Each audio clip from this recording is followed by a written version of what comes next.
Liz, tell me about the hardest career decision you ever had to make. Wow. There have been a lot of hard ones, but I think the riskiest one I ever made is when I was thinking of leaving my job at Nike to develop my radio show, Satellite Sisters. Most people thought I was crazy.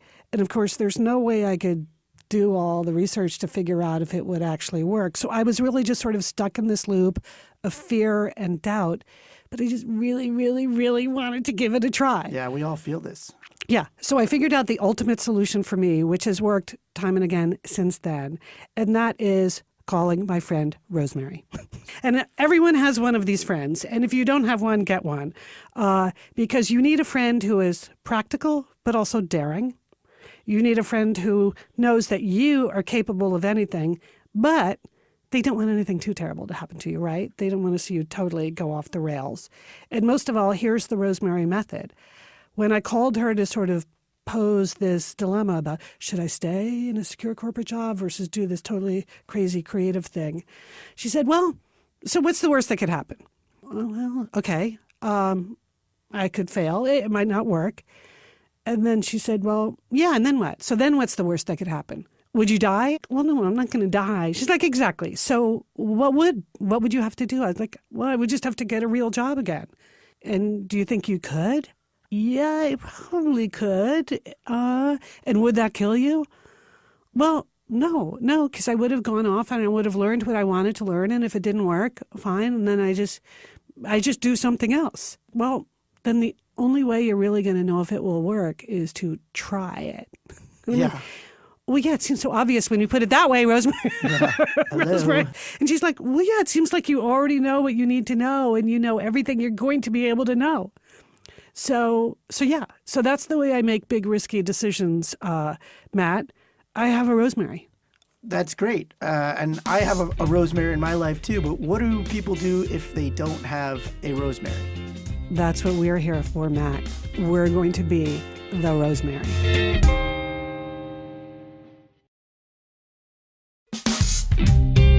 From Wondery, this is Safe for Work, Job Stress, Life Relief. I'm Liz Dolan. And I'm Matt Ritter. In today's show, we'll be talking with screenwriter turned author John August about the importance of taking risks and how a creative risk led to the creation of Launch, his own podcast for Wondery. Plus, an old friend of the show will be making his first Safe for Work appearance. But first, Matt, how about we answer some listener calls? Sounds good to me.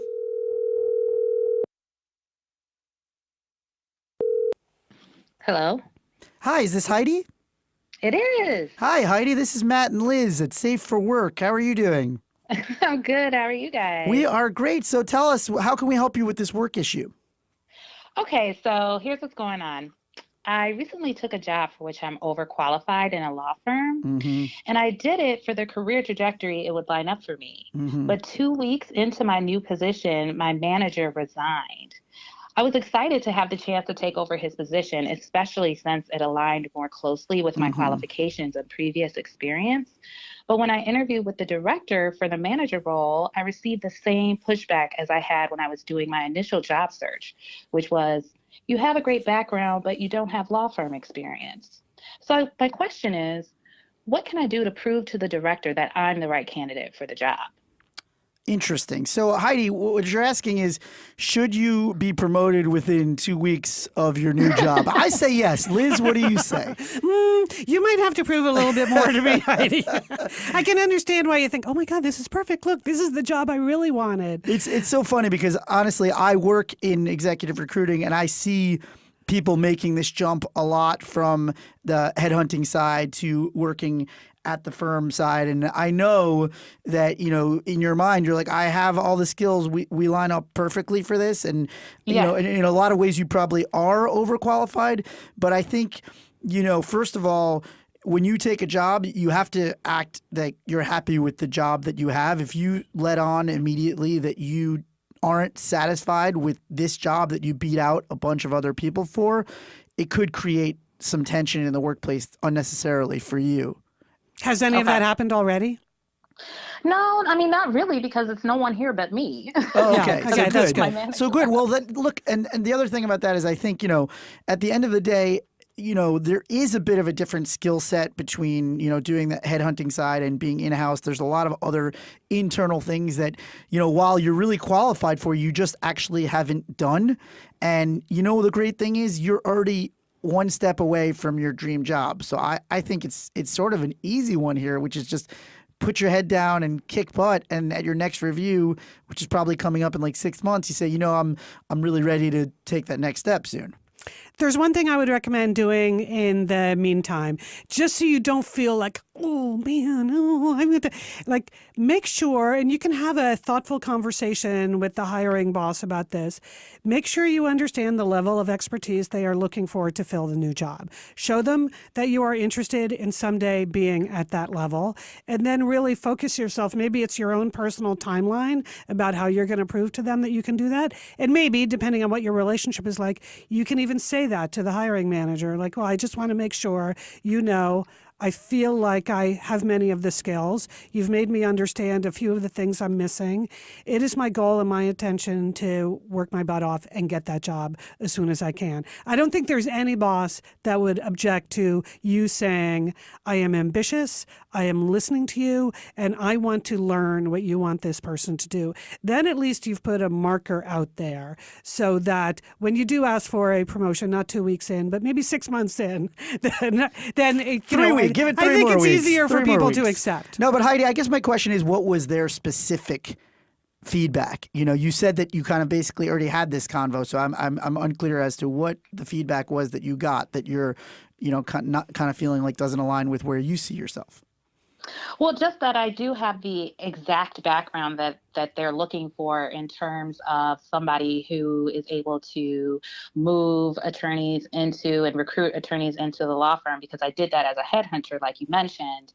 And when I put that fact out there during the interview process, the only feedback I got was like, yeah, you're right, but you just don't have previous law firm experience.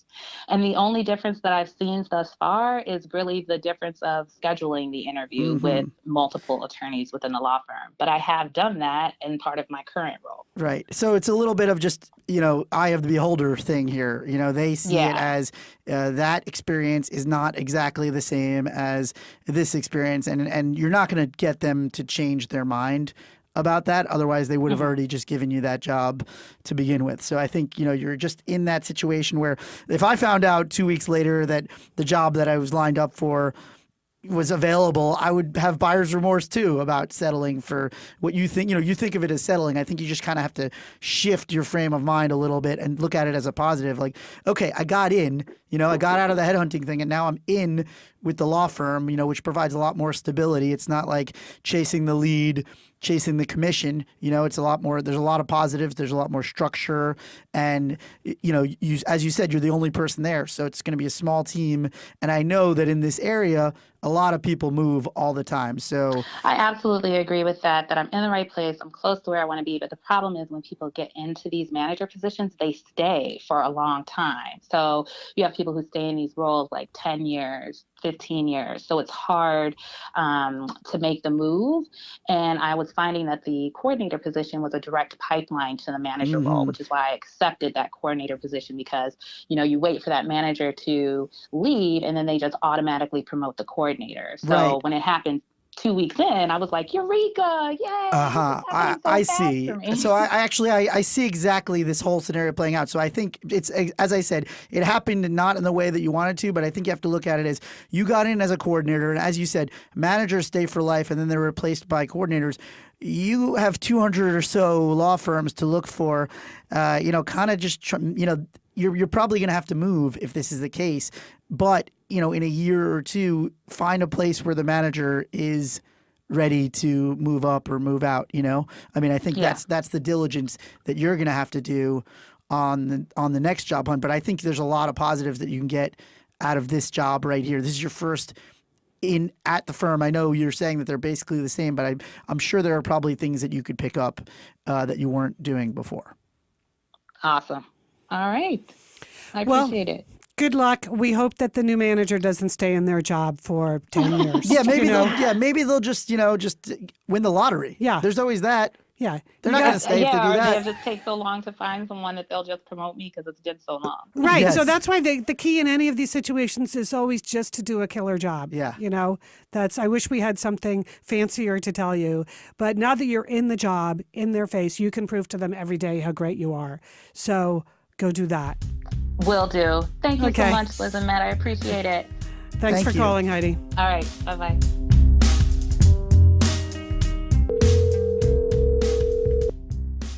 Hello. Hey, Elizabeth, it's Liz and Matt. Welcome to Safe for Work. Hi. Hi. How So- are you guys? We're good. We're good. So we understand you have an issue, and part of it is this: you work at on a software development team in a company, and that the business leadership doesn't care about the customers at the same level that you do. Tell us That's more correct. about that. What are you up against? So it seems like what happens is the product owner organization has a desire to get their products to market really fast and just have something that they can sell to customers. And the expense of that is the end user experience. Mhm. So, we care about building software products that people will like and people will use and people won't abandon. And the product owners seem to care mostly just about getting their products out the door and into someone's hands so they can say that they sold it. So when you try to advance your point of view about taking better care of the end user, what kind of reaction do you get? So the reaction we get from the product owners is, well, how long will this take and Mhm. how much development time? And because what they're hearing is how many dollar signs do they have to sacrifice? And then when I go to our management team about it, the management says, well, we're working on this, we've been working on this, and it's an uphill battle. But I've been here for almost 2 years, and then I work with someone else and another one in my position who's been here for even 2 years longer than me. And even he says it's been the same message this entire time. Hmm. I feel like this is a balancing act in every business. Age-old. Balancing, yeah, the need to make a profit with creative versus the business. the quality of the actual product. My gut instinct is a commitment to customer experience is usually baked into the culture. So if this is not happening now, it's not likely to get any better. And that managing up isn't the solution because it's the people that are up who set the culture. But Matt, what do you Right. think? I mean, is there somebody on your side that is at an equal power level as the POs? It doesn't sound like it to me. No, not really. I think, I'm supposed to kind of serve as a liaison between development and product owners. And historically, my position has been to side with the POs on things like at other jobs I've had. But it's just not that way here because the POs just don't seem to care about the quality of the products that we're building. And that's unfortunate, but it sounds to Right. me like you really do care. And so, in answer, I think you're talking about companies and cultures. I think it sounds to me like where your values are aligned. And I think, Right. It might be one of those things where you may want to take a step back and go, do I want to work at a company that's values are aligned with my own personal values? So I'm not running into this thing where my personal values are misaligned with this company. Right. That makes sense. Because a lot of people go to work and they cash their checks. And it's not that important to them, not. this particular issue. Yeah, in your original letter, what got my attention is you said, should I drink the Kool-Aid and not care about our customers either? And, I know the answer to that is no. yeah, I'd say we don't know each other all that well. But, just in the minute that I've known you, I would say, no, you don't need to change that about you. That is a very valuable thing about you that will be valuable at some company, but maybe not at this current company. So you just need to, I'm with Matt, like, are your values aligned or not? Can you live with it or not? And I also just don't want the world to lose more people like you. Right. I know that's what I struggle with because I feel like that's why I got hired. The hiring process is pretty intense, and I feel like that must have been part of the reason why I got hired. And then I get here and it just seems like it contradicts. So yeah, I guess it might be time to start thinking. Yeah. And your letter also said, is this how it is everywhere? No. Well, your Yeah, I do experience, do you wonder know, that. I you do. know that's not how it is everywhere, right? You probably have friends who are working in companies that don't operate this way. Yeah, probably. Yeah, it read like Yeah. a little bit of a plea for help, like, is there better out there? Yes, there is. And obviously you're very well qualified, and it sounds like, hey, they brought in this great person and they're not utilizing you to the best of your abilities. Yeah. Right. It's very frustrating. So I think you kind of know like where you are, what you're going to get out of it, what you're not going to get out of it, and plotting your next move. That's up to you too. That may take a while, but the expectation that you are going to change the culture of this company from being not customer focused to being very customer focused, I wouldn't spend a lot of emotional energy on that myself. So good luck, Elizabeth. Have we been helpful at all? Yes, you have. No, sometimes you need to hear it from somebody else, I think that's So true. I do appreciate it. Okay, good luck out there. Thanks, Elizabeth. Thanks. Thanks. Bye-bye. On Safe for Work, we're often talking about the importance of gaining new skills and getting your work and your voice out there.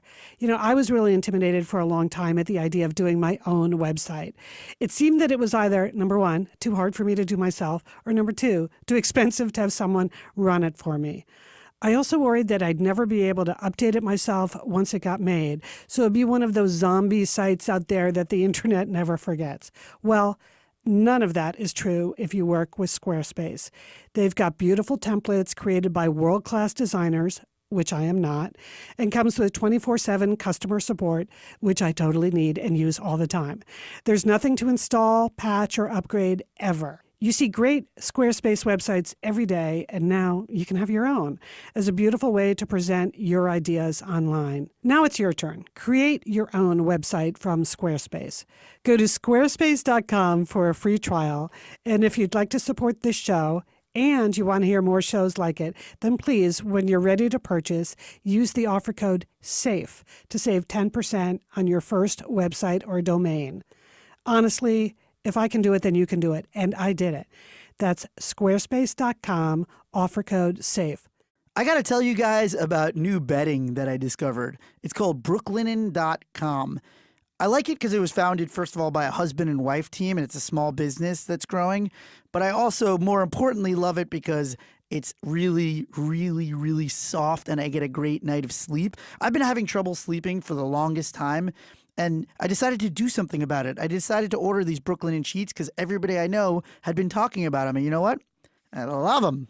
It's no BS. These things are amazing. I sleep like a baby. I travel on the road for comedy. I'm thinking about wrapping up these sheets and bringing them with me to hotels. That's how nice they are.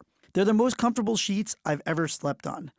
Brooklinen has an exclusive offer just for Safe for Work listeners. Get $20 off and free shipping when you use the promo code SAFE at brooklinen.com. Brooklinen is so confident that they offer a risk-free 60-night satisfaction guarantee and a lifetime warranty on all their sheets and comforters. The only way to get the $20 off and free shipping is to use our promo code SAFE at brooklinen.com. That's BROOKLINEN.com, promo code SAFE. Brooklinen. These are the best sheets ever. All right, our guest today is John August, and he definitely knows a thing or two about risks and facing his fears. His Wondery podcast launch is all about the creative risk he took in writing a children's novel. But outside of that, he's a screenwriter. His credits include Big Fish and Frankenweenie, an app designer, and he's even designed his own font. Like, who does that? John, thanks for joining us on Safe for Work. Oh, thanks for having me. So you're a successful screenwriter, novelist, podcaster. So I'm going to start in the obvious place. Tell me about your tattoo. My tattoo is on my left ankle. It is Latin. It's actually initialized Latin, but it's Timiam nihil nemetis quidem, which means let me fear nothing, not even fear. I got it when I was 22 years old. Let me fear nothing, not even fear. I think that is such a great lesson for all of us. And I got to say, I had 4 years of Catholic high school Latin, John, and the nuns did not teach us that. That was not their MO at all. I'm not sure it's actually even good Latin. So I was in Venice Beach with some friends of mine who were visiting the city, and I was like, you know what? I want to get a tattoo. They all had tattoos, and so I wanted something that would be permanent, that would be happy to keep on my body my whole life. So I figured Latin would be a good choice. So I bought a cheap Latin dictionary, and I used my rudimentary Latin knowledge from college and this Latin dictionary to conjugate the verbs. So who knows if it's actually correct, but it has served me very well. Okay, well, we are taking inspiration from the let me fear nothing, not even fear in our discussions today about risk.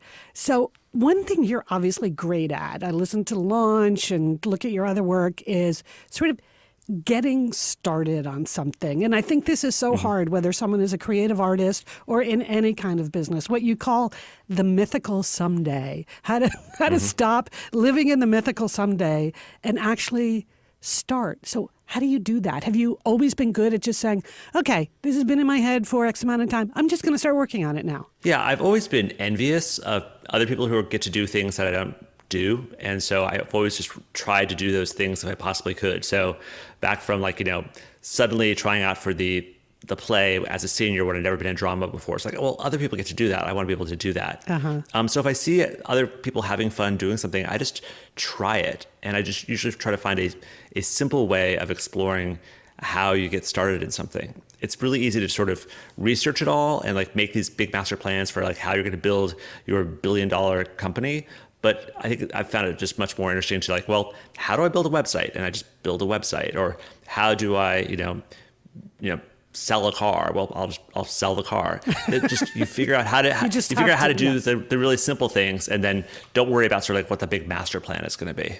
I know. I get so paralyzed by the master plan, and I think I am not alone. You think you have to know every step of the way and where it's going to end up, and you can never know that. So even with your current novel, you actually started that as NaNoWriMo, right? Will you explain to people what that is?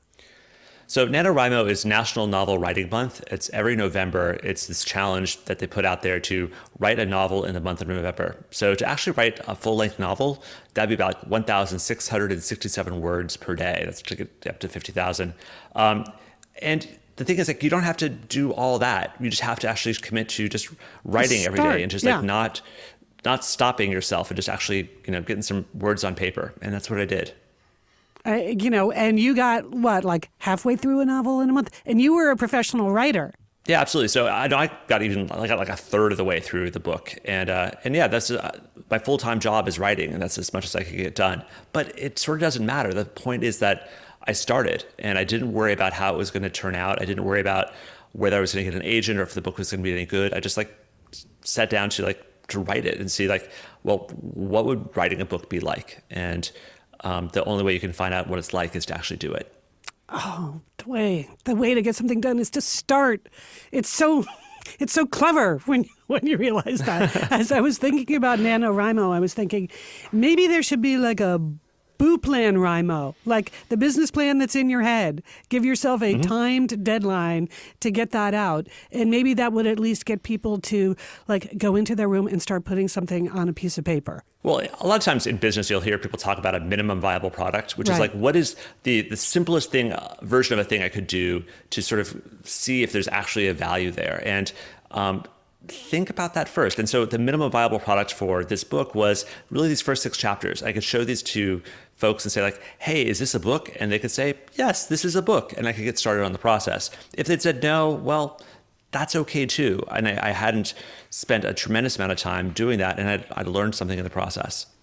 Another thing that has hung me up that you talk about a lot is kind of the beginner's mind, bringing an energy to a project that is, you really don't know how to do it, so that's good, versus the whole 10,000 hours thing now where we're once you have 10,000 hours of expertise, then you really know how to do something.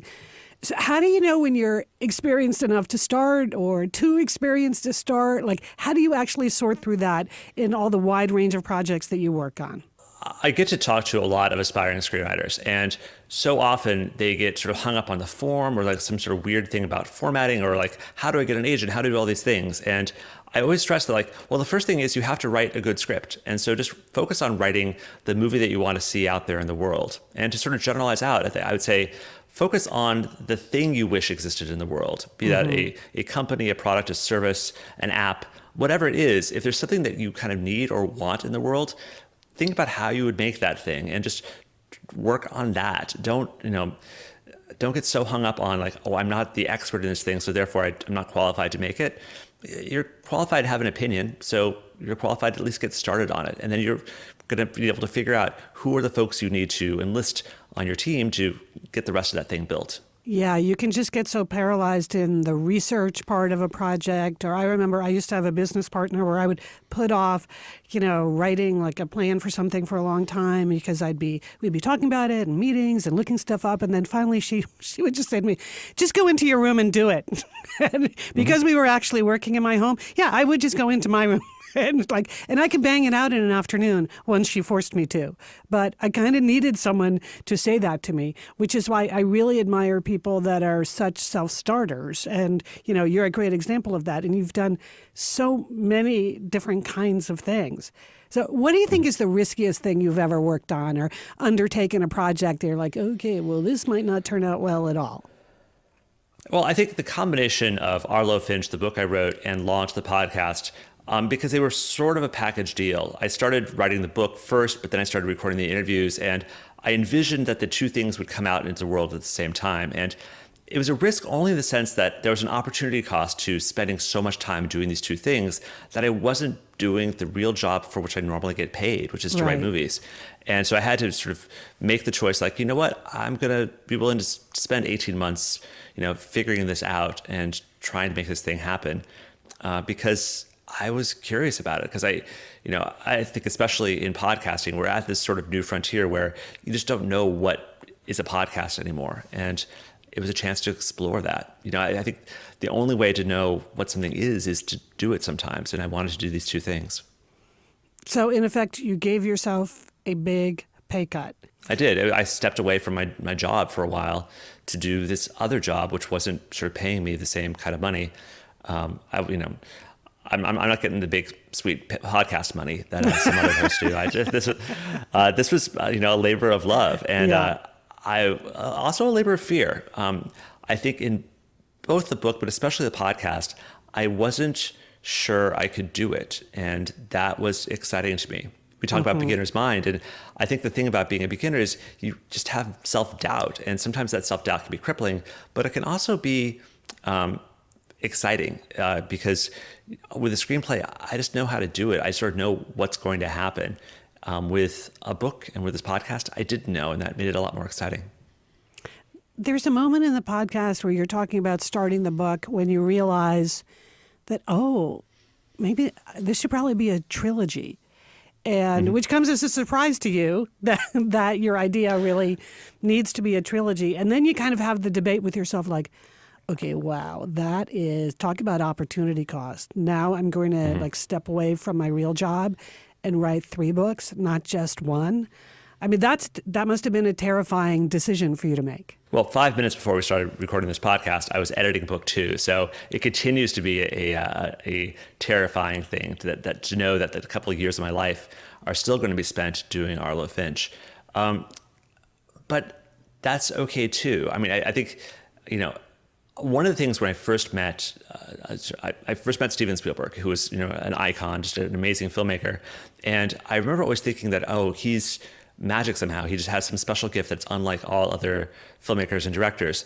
And then when I actually met him and I talked with him and I saw him on set, I realized that he was just working really hard. Yeah. And that was both disappointing and really encouraging because I realized you know what? I can work really hard too. And so that these things which seemed impossible because people had special magic gifts that I didn't have were mostly because they were, putting in the time and the hours to do it. And, it made me realize that, I could probably do some of those things that I wasn't giving myself permission to try if I actually just figured it out.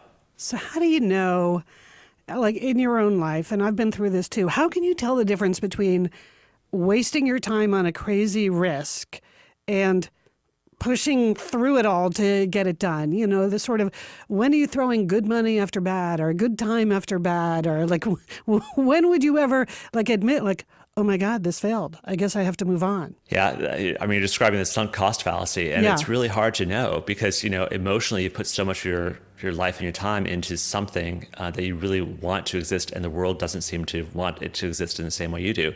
I have a bunch of those sort of, failed or dead projects. As a screenwriter, a lot of times you don't even sort of get that far because, a screenplay is really a blueprint for a movie, and a lot of times the movie just never happens, and that's really dispiriting.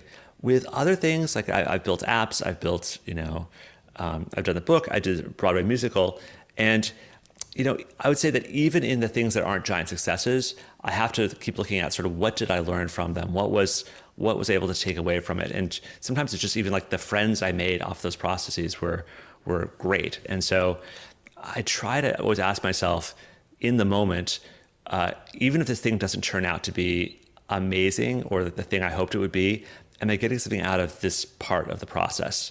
And usually I am. I'm getting something from having done it. At least I have the knowledge of what it's like to make this thing. Okay, I have a new goal in life now. And at some point, I want to be able to just toss off in a conversation, oh, yeah, and then I did the Broadway musical.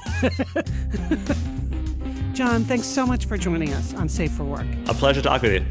You can find a link to John's podcast, Launch, in the notes for this episode. You can also find Launch on Apple Podcasts or wherever you're listening to this.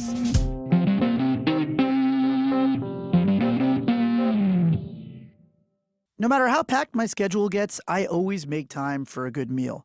And with Plated, dinner's more than just a meal.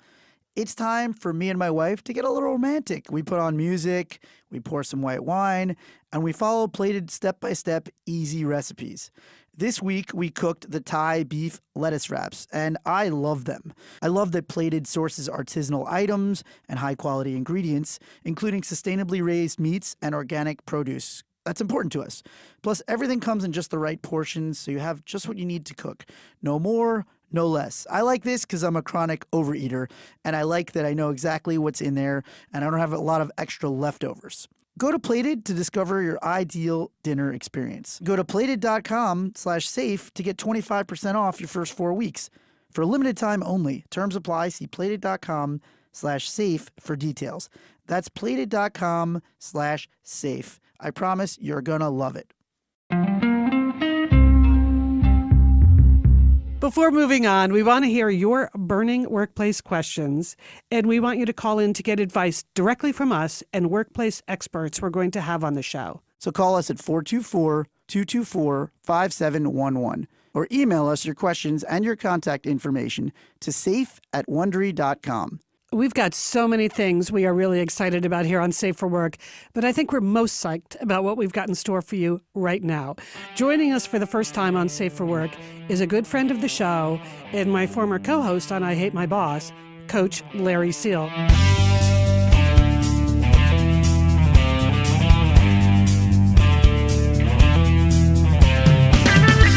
Larry, welcome to Safe for Work. Hey, how are you guys doing? Larry, we need you, Larry. We're psyched to talk to you. I'm so thrilled to be a part of this. Matt, welcome to you. I'm happy to help. What do you got for me? Okay, so Matt and I were talking about how where we really need your help the most is in scripting out the tough conversations people want to have but don't know what to say. Sure. Because I think that's one of your great skills. I would like you to write the dialogue for me in every workplace encounter I have. Right. We want our listeners to have a script for a few situations. One of the situations we were talking about, this actually happened to a close friend of mine. They took a job and immediately they were getting crushed. And they felt that the job was a step up in title and really, honest to God, they were swimming way over their head at work, and the boss wasn't hearing it. So my question for you, Coach Larry, is how do you tell your boss that you are in over your head? Because nobody wants to admit that, right? Yeah, exactly, Liz. I mean, here's the thing.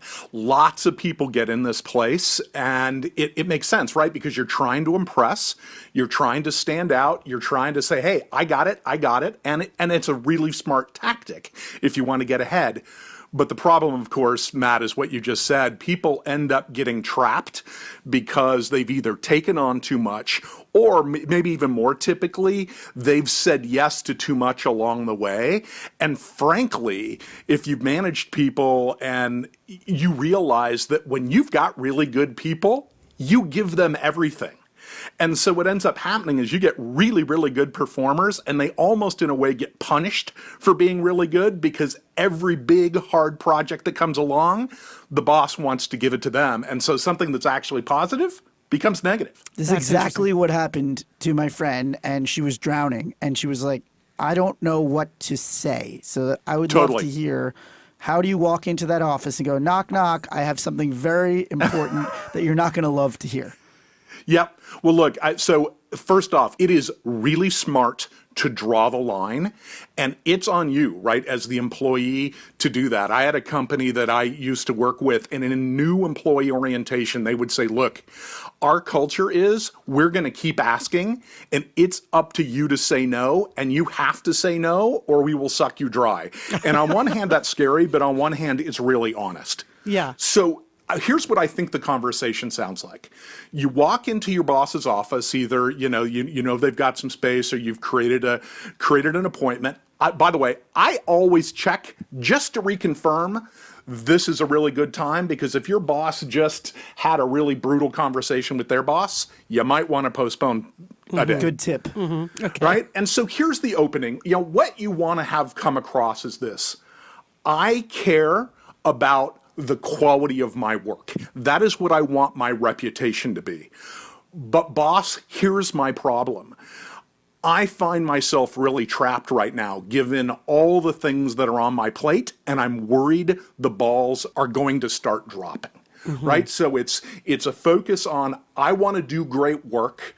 I'm beginning to struggle with that, and I need some help. So you're being proactive before things have just fallen all over the place. And I think what the next line is, Matt, is I need your help, Mr. Ms. Manager, prioritizing or offloading some of this so that I can continue to be as successful as we both want me to be. And then I think you shut up and you let them respond, because you've just stated the situation. You've shown your positive intent, which is focused on doing great work. There's no way they can't like that. I love that you said take a pause and let them respond. Stop talking. Because a lot of people talk themselves into a tizzy because they're anxious Yeah. and they're so afraid to have this convo. And when they finally start blurting it out, blah, blah, blah, blah, blah, blah, blah, I'm going to keep going because I don't know Yeah. what my goal is exactly. Yeah, because what I would have done, Larry, which obviously is a mistake according to you, I would have then come in with like my proposal of what we're going to do. I would have tried to solve the problem, thinking that my boss would want me to have a solution. But you're saying not so fast. Give the boss a moment to respond. Yeah, look, Liz, that's a double-edged sword. In general, you and I would be completely aligned that coming into your boss's office with at least some thought about the solution is a good idea. And I would say do that. But don't lead with it here, because basically what you're doing is you're saying, I'm reaching a point where I may be unsuccessful and I'd like to partner with you. And let's face it, bosses are people too, most of them. They want to help. They like solving problems. And so sometimes just asking them, hey, here's what I'm faced with. What do you think? They may offer something you never would have dreamed of asking for. And so I think it's a good strategy. Now, here's the other side of this. What you don't want this conversation to sound like is, I'm super stressed out and I'm getting sick and people are being unfair and mean to me and I'm doing way more work than everybody else. I think the mistake is you just make it about you versus really making it about the impact on the work and you. Yeah. Yeah. So bad is purely self-focused, and I think good is the balance between the two. You sound like a smart business person who is trying to be successful. What do you think is another? And I love all of this. I wanted to get back to that we already were like talking about one mistake that a lot of people would have made. What's another one that you think is a common mistake walking into the boss's office for this convo? Not staying resolute as soon as the boss says, "Yeah, but we're super buried and I need you." That's right? most people's responses. I feel that's what most people do. They go, okay, all right, I'll just go back to getting slammed. Right? And you're trying to please, you're trying to be a good employee. And look, most workplaces are buried. They've got too much stuff. And everybody's put out too many number one priorities. The best bosses do better jobs at prioritizing that for their folks. But they may look at you and go, I'm sorry, but I really need you. And I think you need to stay resolute and say, look, I need to figure out something different than what's going on now. because I am going to start failing, and that clearly is bad. They're not going to hate you for saying, hey, it's getting to be too much, even though they'd wish you didn't. Right. You don't want to be the brave soldier that dies on the hill, but they get it. It happens to them too. The other tip I would have is there's always this self-reflection question in all of these circumstances that you've got to look at, which is, am I doing all the things I can do within my control to solve this situation? And, in this case, it's like, am I being efficient enough? Am I focused on the right priorities? And I'll tell you, a lot of people, me absolutely included, easily fall into the day-to-day trap of doing stuff that's easy or fun or intellectually interesting, but it's not necessarily the A-prime priority. And all of a sudden you find yourself with a lot of really important stuff that's kind of hard, and you've backed yourself into that corner. My friend who we are talking about that I brought this up for was We should give her a code name. Yeah. Person X was doing that exact thing that you're talking about, and I saw it. I said, that I don't think that those are the main things that you should be focusing on. You're so far behind, and that doesn't seem to me as an outsider like the most important stuff. And they just had already gotten themselves into a tizzy about how many different things had to get done that they missed the, hey, prioritizing. Yeah.